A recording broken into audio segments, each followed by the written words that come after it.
I love where your head's at. I love where your head's at, though. Yeah, it's brilliant. Come up with a good, like, where you're hiding out. What do we got going on, boys? What else do we got going on in the world in our discussion? So I didn't get we were your just email rundown, Nelly. Yeah, we were just discussing actually Jerry on Saturday. So, we decided to do this blind bet Saturday, right? We pick a random game, we cap it, and we bet it, and like watch it together. Well, Saturday we were both pretty much in the bag, but Jerry, like midway through the third quarter of the recording, is just gone. Like his chair is just empty and he's gone. I'm like, oh, maybe he like went to get a beer to the bathroom. Like we get like halfway through the fourth, he's still not there. Game's over, still not there. I'm like, Jerry, like was he abducted? Like what happened? And so go ahead, Jerry, what happened? Yeah, so basically, obviously, long day Saturday. My wife had the great idea to like reintroduce Aperol Spritz into the thing. So I was slugging Aperol Spritz like it was going. I felt like I was in Greece for my honeymoon again. We finally finished all the champagne, which turned into just Moscow Mules. My Moscow Mules are a little bit too strong. Long story short, I ended up just calling it quits about midway through the third quarter. And by calling it quits, I mean literally like banging my head on my desk and passing out on the floor here in the guest room. We heard like a thump, and I'm like, oh, maybe he's in the bathroom. Well, I woke up at Spells leaving a jerk. I woke up about 2:30 in the morning, really, really confused. like a full beer poured. It was a very confusing time. So blind bet Saturday, 1, Jerry McNugget, 0 for sure. And then you had a pretty significant emotional hangover on Sunday. Yeah, it was about a 2 to 3 day emotional hangover. A lot of evaluating my friends, my life decisions, whether this whole thing is worth it, get me the fuck out of quarantine. But I'm finally starting, the anxiety is subdued. I've been pouring my first beer of the day and ready to kind of dive into some draft evaluations come up here. So Brendan, what's your average time that you open a beer every day? 2:00, 2:30. My consumption is at an all-time high. Today at my door, I got delivered $200 worth of beer at my door. Just showed up on my front doorstep. So where's that from? Was that some fancy bride? Casa Agria. Casa Agria. I'm spending $250 a week on beer. That's significant. Okay, so maybe you're not looking so skinny. Dude, in Peloton, I can do in an hour like 1,300 calories, or like in half an hour, I'm doing 650. That's so insane. You're drinking, that's like a whole meal and 2 beers. Yeah. So if you just do that's that, really good. and plus, I can still drink as much as I want, and it doesn't matter. Plus your base metabolic rate, you're good to go. I'm like riding in like the top right now. Like I went from 0 to like the top 3% of America in like a month and a half. That's awesome. He's gonna be looking at the next fucking Floyd Landis. Fuck yeah, let's go. Fucking Ragsdale is like the goddamn fucking guru. He just crushes me, motherfucker. But yeah, I figured he would probably be gung ho on that thing. Yeah, he probably like tied the pedals to his BMW and like came up with some contraption just to be able to beat me. But whatever. Well, let's talk. I don't know how much time I have. I'm on a ticking clock. Well, let's here, just talk. So well, let's just my talk kids are draft. First in here. And you can go first. Well, if you want. So basically, my idea is instead of being like, oh, who do you want to draft? It's like, my idea was to kind of do like a marry, fuck, kill, right? But instead of that, we're gonna do franchise, party, punch. So if you're starting a franchise, who's your guy? If you just want to go party with somebody, who's your guy? And if you want to punch someone, who's your guy? And I figured we could go position, do like quarterback, receiver, D-line. And, Jerry's got some. You can start. I'm happy to start. Whatever you want to think in terms of. We can start with quarterback, but who's your franchise party punch for quarterbacks? So you have to say franchise, who you gonna party with, and who you gonna punt. Yeah, Maybe I don't understand. Somebody else go first, then Right. I'll understand. All right, Jerry, you want to I'll go? Yeah, I'll go. So we'll kind of start up. So when we think about wanting to punch in the face, I've got two people here. One of them because I just don't think they're going to be very good in the NFL. The other one, he just has a face that I just want to punch, just straight punch.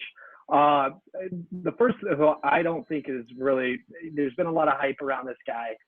I'm out on Tua. I'm completely out on Tua. You can call me crazy. You bring in the Mark this clip. Mark this clip. Mark it right now. Record it. Do what you got to do. I am out on Tua. I just don't see how he fits in the NFL. Everybody's trying to compare him to Russell Wilson because of size, but he's not as athletic. He doesn't really have. Yes, he's accurate. Great, he's accurate. I don't think he has the arm strength. So I'm gonna punch Tua. And then the other guy that I just want to punch in the face just because, and this has nothing to do with his physical ability, I just want to punch Justin Herbert straight in the dome. Just bam. Just give him bloody nose. He'll probably kick my ass, whatever. But those are my two punches. Okay. My party, I was kind of torn between party because I thought my party guy could almost be my franchise guy. But I thought he'd be a better partier than a franchise quarterback. I'm going with Joe Burrow. I don't think this comes as a surprise. I think it's a pretty self-explanatory. I mean, LSU, the Moxie, the EAUX on the back of the jersey, like everything about Joe Burrow, I want to party with. I mean, Joe Burrow is going to slam the beers. He's got the kind of swagger there. If we can join you in Vegas with Joe Burrow, I think I'd be a happy dude. And then last, exactly. I mean, what more? Like, yeah. Like, how do you not party with that guy? Exactly. And last, kind of going on a limb here, and I think it's more of where I think he's going to end up due to recent development.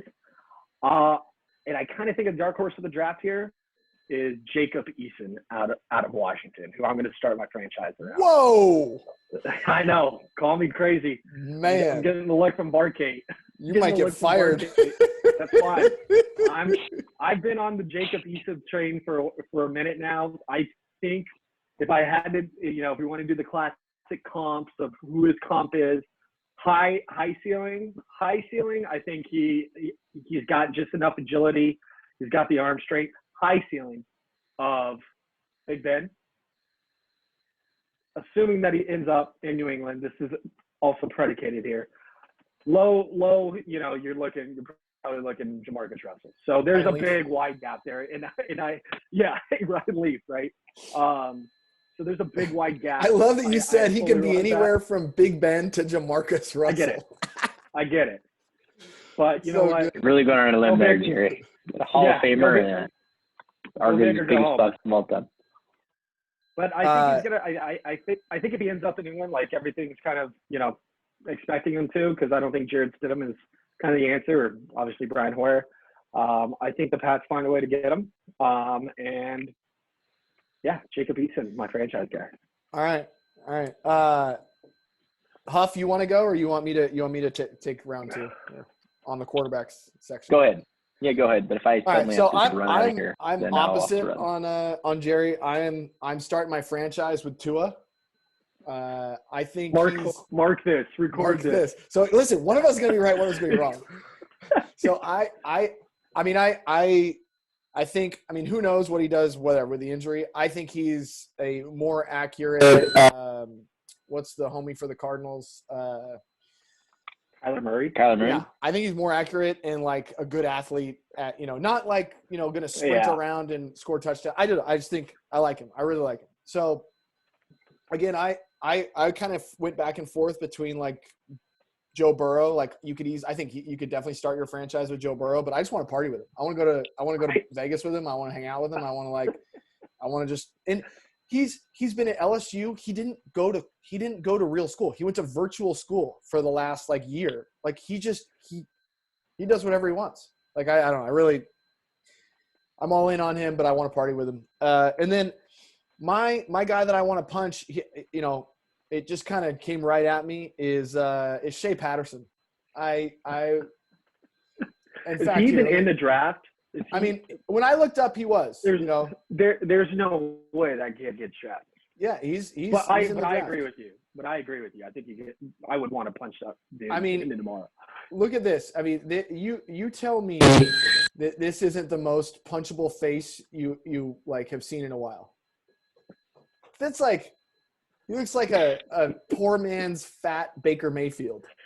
Like with like if that guy has a jawline that looks like that, and like imagine him in the NFL with like a paycheck, and he actually can afford good beer. Yeah, exactly.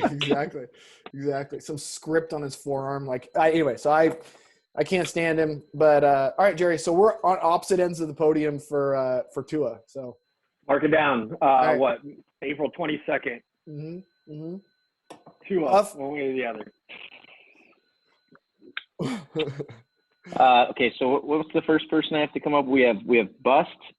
Who you're gonna punch in the face, and who you're gonna party with? We have a franchise. You have a party, and you have a punch.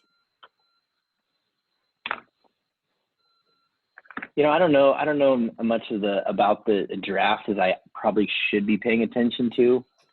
How do you argue with what you guys just said with Joe Burrow? But Joe Burrow is. I don't know. You guys you're anti-Tua, and Nelly, I know you like him. I think what about Joe Burrow is not the most franchise stapling thing that you've seen. He's the most accurate passer. He throws the ball downfield, short, runs. He's nimble. Joe Burrow is like Russell Wilson escapability with accuracy that was better than Drew Brees in college. What indicators do you not like? And then he threw for 60 touchdowns at LSU and has moxie and smart and high IQ and. I mean, you're right. I think my big thing is I would just rather party with him. Yeah. Oh, I guess you're saying that's a good point. Who would I don't know any of these people. Like I would want to find like a fullback from Iowa, like in the third round, and just insert that guy there. For my party guy, I almost went with I just randomly looked and who was the quarterback at Washington State? Like he's got to be fun, right? Like I don't know. No, that guy. What's Collins or no? No, he's the cousin of the left fielder for the something Gordon. Yeah. Anthony Gordon. Gordon, yeah. Hey, Nelly, why don't the Chargers trade up and get what? The Chargers better trade that pick, right? I mean, you think they're going to get the second or third quarterback? They just trade it, right? Yeah. Or you trade up and trade with the Giants and go get Tua. Yeah. Right. You have to get one of those two. If you don't get Burrow or Tua, you just trade out of it, right? I actually think they might get Tua. I think they're in line to potentially get Tua, and I could see that. I can see that happening. But you need a quarterback. Tyrod Taylor's not the answer. No, he's not the guy. You need a quarterback. How incredible are those uniforms, by the way? Oh God! I was going to ask you about that. I don't know. Dude, I basically was, and I wrote about this on the site, but I was when they let Rivers walk, I was like, all right, I'm good. I'm finally done. I can finally be done with these guys. And then they released those uniforms. And I'm like, oh Lord, like those are just insane. Oh my God, they're so good. So good. Why do people like Jordan Love? Can someone explain that to me? Explain to me he's a trendy dark horse, like mid-major quarterback. There's got to be one every draft, right? It's the Dan LaFleur's. It's the what are some of the other ones that have come out? The Kaepernick, yeah. That's just like there's got to be one coming from some not Power 5 conference, and he seems to be the one. The Joe Flacco's of the world, right? Shit like that, right? Yeah, I don't know. I don't know anything about him. Was it Utah State or something? You look at Mitch Trubisky. Nobody knew who he was during college football season.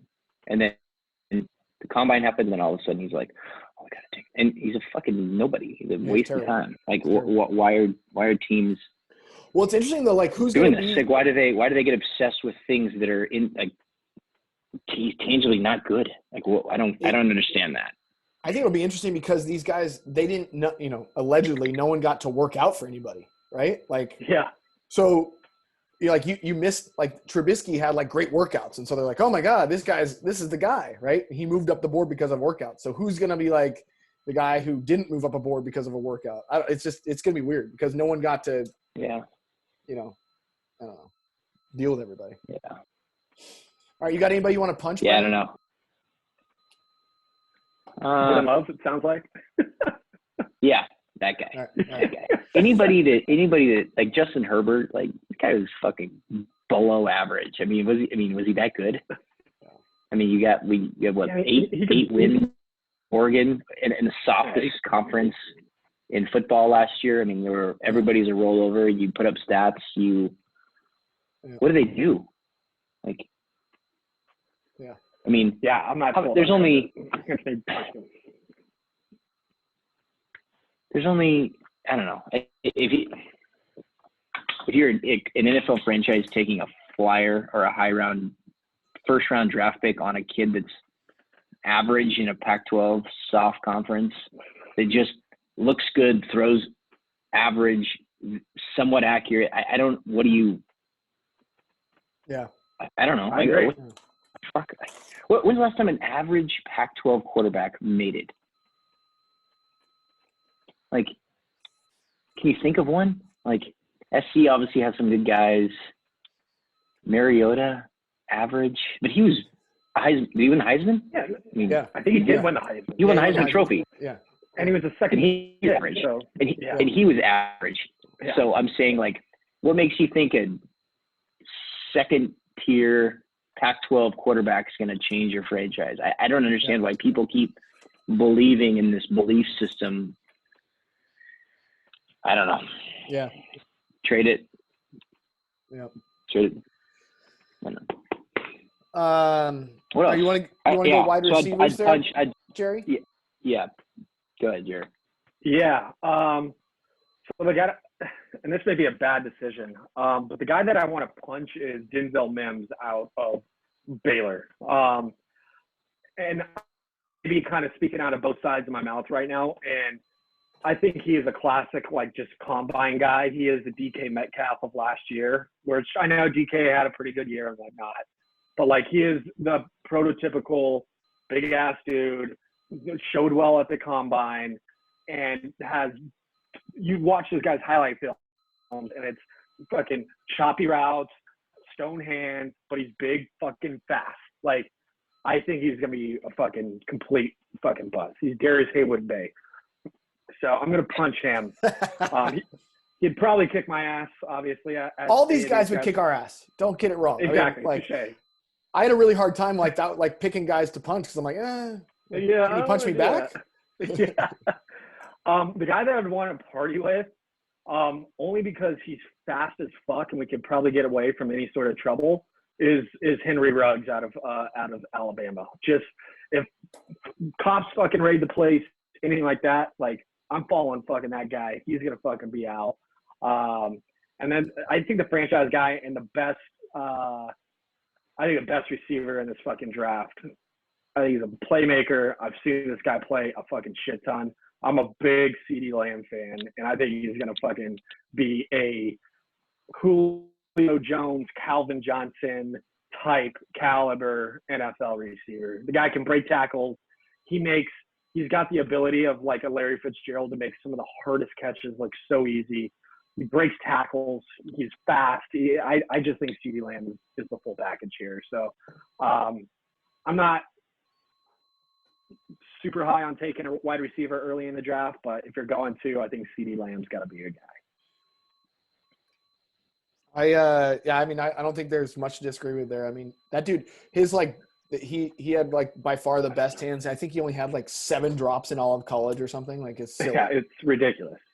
Well, I went similar. I was kind of torn between CeeDee Lamb as a franchise, as start my franchise. I end up going Jerry Jeudy. Like I just and Good name. the difference maker for me was like just Alabama receiver. Like, like what's the next Alabama receiver that's going to go just light it up in the league?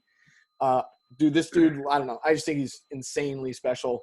For my party guy, I'm kind of on the LSU train here. I'm partying with Justin Jefferson. I mean, if you could tell me like you get to go out to Harrah's in New Orleans and then go to like a club with Justin Jefferson and Joe Burrow, I'm doing that 100% of the time. That sounds like a great, great night. And then the guy I want to punch in the face is Laviska Shenault Jr. from Colorado. And the reason is because last year I had a decent wager on Nebraska against Colorado, and he went off and just killed my bet. And for that, I really want to punch him in the face. As if Laviska wasn't enough reason to want to punch somebody in the face. So those are my guys. You got anything to add here, Brendan, on receivers?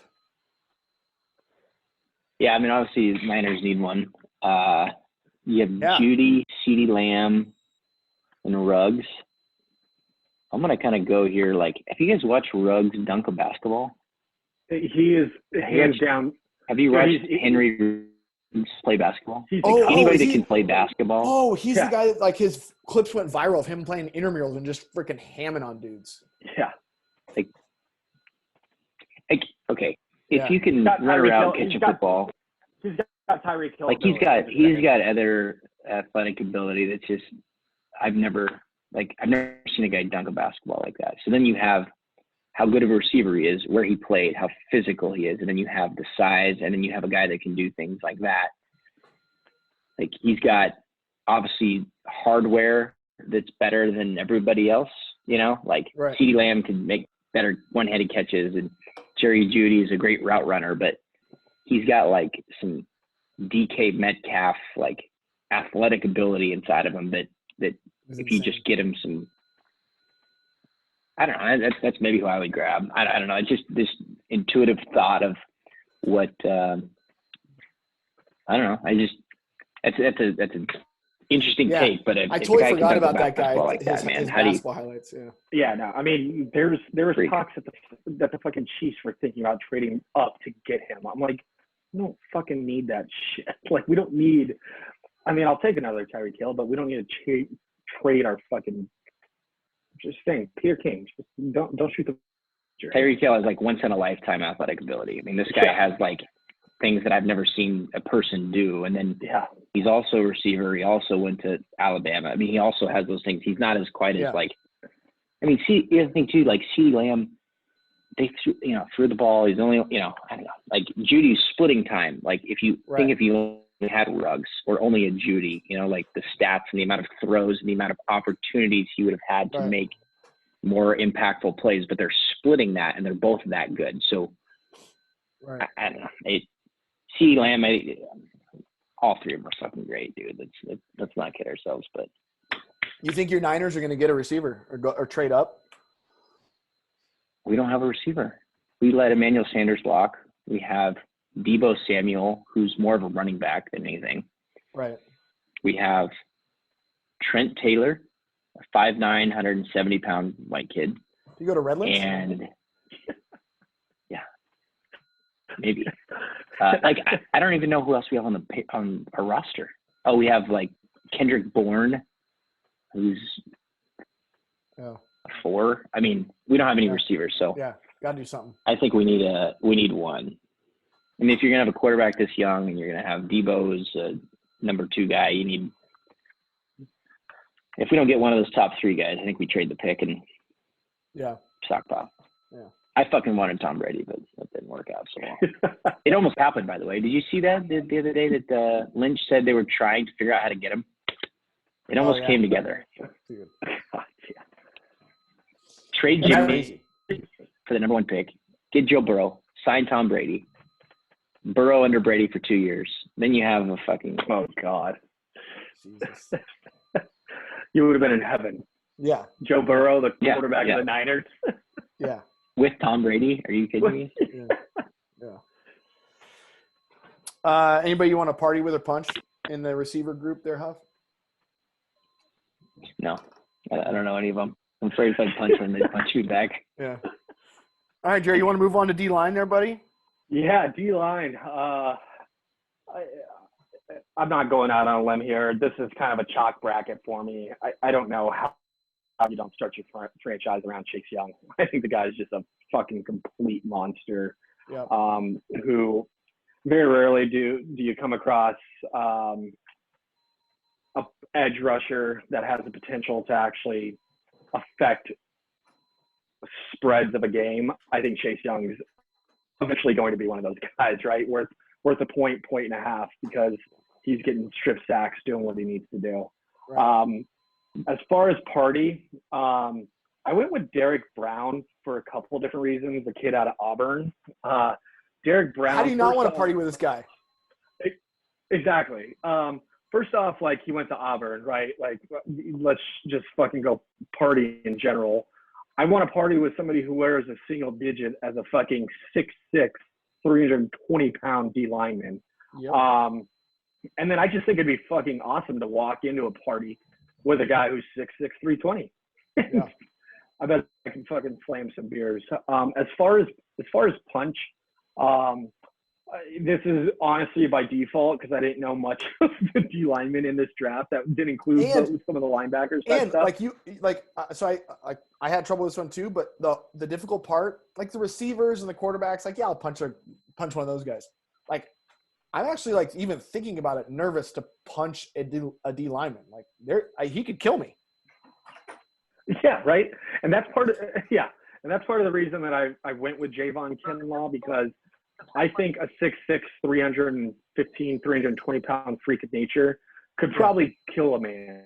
Right. And and so I'm just going to try my luck and take the worst of all worlds and punch that guy and see how it turns out. So. Yeah. I think that's not a bad call. You guys have done some draft research. I haven't had. I did today. I literally looked today, and so I'm with you, Jerry. I'm 100% like, how do you not start a franchise with Chase Young? Totally want to party with Derek Brown.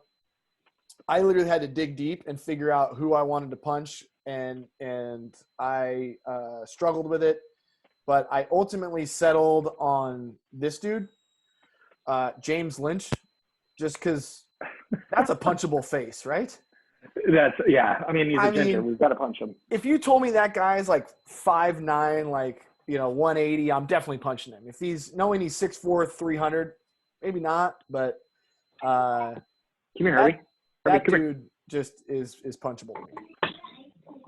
Okay, come here. Harv man. The Harv man. What's up, Harv? Look at that. Uncle Jared. Say hi. It's just you can hear him. Harv man with a little action. Harv man needs a bullpen. Yeah. Let me ask you a question. When was the last time Harv man put on pants? You want to listen, Harvey? Listen. Put that in your. It's been a couple of days, for sure. Him and Winnie did not have pants on or shirt all day. Yeah. Did you any clothes today, Harvey? Harvey, did you get in the pool today, buddy? Did you go in the pool? No. Where'd you go in the what? The jacuzzi? What'd you play in today? The water table. The water table. Water table. Very cool. Love it. Yeah. We're having quite a day here. Yeah. Brendan, do you have pants on? That's the more important question. Yeah. I have swim trunks on. It's swim trunk season. I had to go get them out of the attic. I had to get my summer clothes out today. Too hot. It was pretty hot. It was like 85 perfect. here. Yeah. It was so nice. In Indianapolis, where you're at? Yeah. Harvey, can I have that back, please? Indianapolis. Hey, bring it back. It needs to stay over. All right, boys. I'm sorry. I got to go. I got these kids. I got to get them in the back here. All right, well, buddy. We'll see you next time. Do more. We can even just do draft talk or just Just beers. Beer Just beers talk or and talk. some other questions talk. Like I don't understand D lineman draft as much as I should. I hey, used to pay attention a lot more, but hey, Brendan, I got the one that you need to research. Okay. Next week we're talking about this. Who is the greatest? And you can only take one guy. You got to fight for him. Who's the greatest movie athlete of all time? And it, you know, so for instance, like Will Ferrell comes up, right? He played a lot of different athletes. Kevin Athlete Costner. actor. Yeah, athlete actor. Yeah. Okay. Yeah. So okay. don't like, answer it. Just think about it. Like right? yeah. Okay. So like Kevin Costner. It's a real person. Yeah. Well, yeah. I was gonna say, do you say Kevin Costner or do you say Crash Davis? Like, right. What I'm saying, like you say, okay, so Kevin Costner played Crash Davis. He, hit arguably the greatest shot in U.S. Open history. Pitcher. He's a pitcher in what you call it. He created his own baseball league in Field of Dreams. So honestly, like you think about like Tom Cruise. Tom Cruise was a pilot. He was a pool player. He was in a football movie. There's a lot of things Tom Cruise did. Jared, I got to ask you this because I asked this to Nelly. He hasn't seen it. Have you seen the movie American Flyers? Is that the hockey goon one? No. That's Slapshot. Yep. You got to watch the movie American Flyers. I gotta watch it. I'm gonna watch it on Amazon Prime. It's Bull Durham before Bull Durham. It's Tin Cup before Tin Cup. It's Kevin Costner cycling in the early '80s. It's incredible. It's the same exact story as Tin Cup, but this was cycling. You're gonna watch it and you're like, wow, this is like Tin Cup seeing it for the first time ever. But it's a new movie. It's incredible. It's like watching Tin Cup for the first time. I love it. It's on Amazon Prime. It's like an hour and a half. It is a must watch. 100% must watch. All right. 1985 American sports drama. Yeah. Coming of age, 80s movie, pop music, cycling, overcoming adversity. Kevin Costner with a great mustache. One of his first movies. All right. Literally, you're gonna watch it and you're like, wow, this is like Tin Cup. I'm looking at it right now. Yeah, that could be a. It goes on his resume for greatest athlete. Yeah. Marcus Summers. Can't believe it. It's a good name. Marcus and Davey Summers. All right. Hey, boys, I got to go. I'm sorry. Buddy. Yep. It was good talking to you, boys. See ya. All right, buddy. All right, Jerry. So I think we got our draft knocked out. I did want to say, so I'm going to do a write-up and maybe I'll do like a video. We could do a video even Friday. But I'm going to do a write-up for Blind Bet Saturday. So yeah, I heard you got a good game. I heard you got a good game on deck here. Blind Bet Saturday. Let me see. I got to pull out we've got the 1996 Week 4 Dallas Cowboys at the Buffalo Bills. Going a little NFL on us. Yeah, when NFL. I guess it's only fitting, and I could use some football in my life right now. Early in the season, there's a couple things that are very surprising about this game. A couple of things that totally swayed the line. If you think about, that I'll talk about, I'll get into. The line moved, in my opinion, probably moved. They took it off the board midweek. I guarantee it. Got it. There was a couple of big things that happened. So, we talking injuries? We talking one injury, and yeah, there was a big injury, and we're just gonna tease it with that. But you've got the Aikman, the Aikman, Emmitt Smith, Michael Irvin, Deion Sanders Cowboys against 4 straight AFC championship. Yeah, they're coming off. Bills. So they went to the Super Bowl. The Bills went to the Super Bowl, I think 91, 92, 93. Okay, so a little bit after that. So a little bit after that, but they still had Andre Reed. They still had Thurman Thomas. They still had Jim Kelly. Jim Kelly, that's all. Yeah, okay. All right. So we'll see. I can't wait to see this write-up. Yeah. I don't know. I think right now I'm just going to take the Bills no matter what because I can't bring myself to betting on the Cowboys in any sense. But I'm really, really interested to kind of see this write-up. Yeah, I got deep into the research. And by the way, I've gotten really good at doing research without seeing the result of the game. I know. What's your go-to? So I went to for the basketball when I went to like the pro basketball reference.com or whatever, like the Yep. pro, whatever, right? You look up any season and you kind of scroll and keep the game Yeah. that you haven't gotten to yet, Yep. You click on individual games and see, so that's what I did with this one too. So I love it. I was able to see the first three opponents, for each of them, kind of how they fared. But yeah, it's a good one. Absolutely love it. I cannot wait. Both teams made the playoffs that year. I will say that. Okay. It's good to know. I mean, because the easy thing to do is say, hey, okay, because I think 96, I think the Cowboys won that year. So the easy thing to say is, all right, let's take the Cowboys. But, I mean, we're dealing with the spread here. We're dealing with they did 96. They didn't. It was were they 93, 94, 95? Yeah. Got it. Yeah. Something like that. Yeah. So they're coming off of with 97 they won against the Steelers. Maybe they did win. No, 90 was it 97 the Broncos? I think 97 was Broncos for some Oh, reason. yeah. So no, okay, 97 I think 96 97 I think 96 season. was the Packers. Oh, you know what? I think it was. I think you're right. The Packers beat the Patriots. Yep. And then the Broncos went back to back, and then 99 I think was the Rams Titans game, and then 2000s kind of I think when the Patriots. I mean I think that was 2003 was the first one. Yeah. But you kind of had a mix of I don't even fucking remember, to be completely honest. That'd be a good. Buccaneers. Trivia. Buccaneers. Oh. Raiders. Oh, I remember that one. That was 2002, 2003.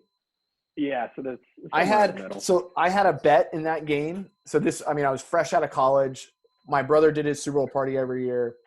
We used to go to Laughlin on Friday night and like gamble as the starter of the party.